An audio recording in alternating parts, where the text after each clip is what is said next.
Praise the lord everyone. మీకు అందరికీ తెలుసు, లాస్ట్ మంత్ డిసెంబర్లో నాకు స్పాన్సర్షిప్ వచ్చిందని. I'm pricing God for that first of all. ఆ తర్వాత నాకు ఈ జాబ్ వచ్చి 20 months అవుతుంది ఇప్పటికే. ఇక్కడ వచ్చినప్పటి నుంచి నేను అడుగుతూనే ఉన్నా, స్పాన్సర్షిప్ నాకు కావాలి, వీసా అయిపోయేదాకా నేను వెయిట్ చేయలేను, నాకు వీసా ఇంకా 20 months ఉంది కాబట్టి అప్పుడు దాకా నేను వెయిట్ చేయలేను, నాకు ముందే కావాలని నేను ఆఫీస్లో అడుగుతూనే ఉన్నాను. అయితే వాళ్ళు ఇద్దామని చెప్తానే ఉన్నారు, కానీ ప్రాబ్లం లేదు, ఇద్దాము, ఇంకా టైం ఉంది, నీకు వీసా ఉంది కదా, ఈ వీసా ఉంది కాబట్టి కొంచెం వెయిట్ చేద్దామని చెప్తా ఉన్నారు. అయితే నేను వాళ్ళు ఆ మాట చెప్పినప్పుడల్లా ఒక 2 months వర్క్ చేస్తున్నాను, మళ్ళీ అడుగుతున్నా వాళ్ళని, మీరు అప్పుడు కొంచెం వెయిట్ చేసి మళ్ళీ ఇద్దామన్నారు కదా, ఇప్పటికి 2 months అయిపోయింది, మళ్ళీ ఇనిషియేట్ చేస్తారా ప్రాసెస్ అంటే, సరే అడిగి చెప్తానని చెప్పి వాళ్ళు మళ్ళీ ఒక 2 days తర్వాత మళ్ళీ ఇద్దామంటారు. ఇద్దామంటే ఇంకా నేను స్టార్ట్ అయిపోతుందిలే, ఇనిషియేట్ అవుతుంది ప్రాసెస్ అనుకునేవాడిని. కానీ అది ఎప్పటికీ స్టార్ట్ కాకుండా అది అట్లనే 2 years, ఇప్పుడు 20 months అయింది, 20 months డ్రాగ్ అయిపోయింది అట్లనే. అయితే నేను ఇంకా చివరిలో ఇంకా 6 months ఉంది నా వీసా అయిపోవడానికి అన్నప్పుడు నాకు రకరకాల ఆలోచనలు వస్తున్నాయి. ఏంది దేవుడు జస్ట్ జాబ్ ఒకటే ఇస్తాడా, ఇంకేమి ఇవ్వడా, ఇంకా పంపిస్తాడా వెనక్కని అనుకున్నా నేను. అంటే వీసా ఇవ్వలేడా ఈ దేవుడు అని, అలా రకరకాల డౌట్లు. ఇంకొకటి ఏంటంటే, నైట్ పడుకున్నప్పుడు లింక్డ్ఇన్ ఓపెన్ చేసి జాబ్స్ ఉన్నాయా లేవా అని చూస్తూ ఉంటా. అంటే అప్లై చేద్దామా వేరే జాబ్స్కి, ఏమన్నా ఎక్కడన్నా వస్తుందా వేరే కంపెనీలో స్పాన్సర్షిప్ అని ఊరికి చూస్తూ ఉంటా. జాబ్స్ ఉంటాయి కానీ అప్లై చేయను, మళ్ళీ ఫెయిత్ పోతుందేమో, దేవుడి మీద ఆధారపడకుండా అప్లై చేస్తున్నావు, డౌట్ఫుల్గా ఉన్నావని, అలాంటి డౌట్ వచ్చి అప్లై చేసేవాడిని కాదు, ఊరికే చూసేవాడిని లింక్డ్ఇన్లో జాబ్స్.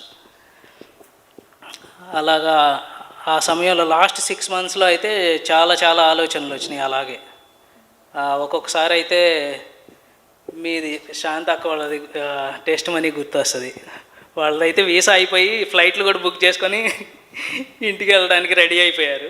అప్పుడు వాళ్ళ మేనేజర్ కాల్ చేసి నీకు జాబ్ ఉందని చెప్తే వాళ్ళు మళ్ళీ మీరు ఆగిపోయారని నాకు తెలుసు. ఆ టెస్ట్ మనీ అది గుర్తొచ్చేది.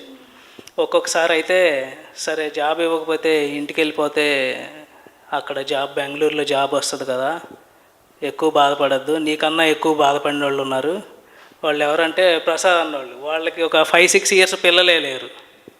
కాబట్టి మరి వాళ్ళు ఎంత బాధపడాలి, నీకు జాబ్ లేకపోతే ఎంత బాధపడుతున్నావని దేవుడు మాట్లాడాడు. అది కూడా, నీ జాబ్ లేకపోతే బెంగళూరు వెళ్తే అక్కడ ఏదో ఒకటి వస్తుంది, మళ్ళీ అక్కడ చేసి వచ్చాను కదా, నీకు అక్కడ జాబ్ వస్తుంది, ఇన్కమ్ ఉంటుంది, నీకు అసలు ఏం పోయినట్టు బాధపడవు, నీకన్నా వాళ్ళు ఎక్కువ బాధపడ్డారు, వాళ్ళని చూడు, వాళ్ళు ఇంకా దేవుడిని ఇంకా స్తుతిస్తూనే ఉన్నారు అని అలా కూడా ఒకటి వచ్చింది. ఇంకొక ఆలోచన ఏంటంటే, నువ్వు ఎక్కువ బాధపడద్దు, కరుణాకర్ అన్న వాళ్ళకి ఇంకా పిల్లలే లేరు, కానీ వాళ్ళు దేవుడిని స్తుతిస్తూనే ఉన్నారు, కాబట్టి నీకే ఎక్కువ బాధ కలిగిందని ఎప్పుడు అనుకోవద్దు అని దేవుడు ఇలా మీ 3 familiesని చూపించి నాతో మాట్లాడాడు. ఇది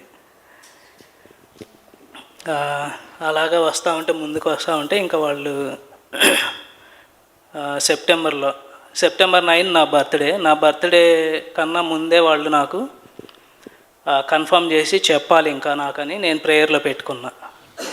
నా బర్త్డే వస్తుంది, బర్త్డే కన్నా ముందే మేనేజర్ నన్ను పిలవాలి, నేను అడగను మేనేజరే నన్ను పిలిచి చెప్పాలి, నీ వీసా అయిపోతుంది కాబట్టి మేము ఇంకా ఇనిషియేట్ చేస్తున్నాం ప్రాసెస్ అని అంటే, నేను అడగకుండానే వాళ్ళు నన్ను పిలిచారు. అలాగనే పిలిచి నీకు ఇనిషియేట్ చేస్తున్నాం ప్రాసెస్ అని చెప్పి ఇంకా డిసెంబర్లో అప్లై చేశారు. వాళ్ళు అప్లై చేస్తే హాలిడేస్ వల్ల డిలే అవుతుంది అనుకున్నా, కానీ ప్రేయర్ చేస్తుంటే ముందుగానే ఇచ్చేశాడు, డిసెంబర్లోనే రిలీజ్ చేశారు వీసా రిజల్ట్స్ కూడా.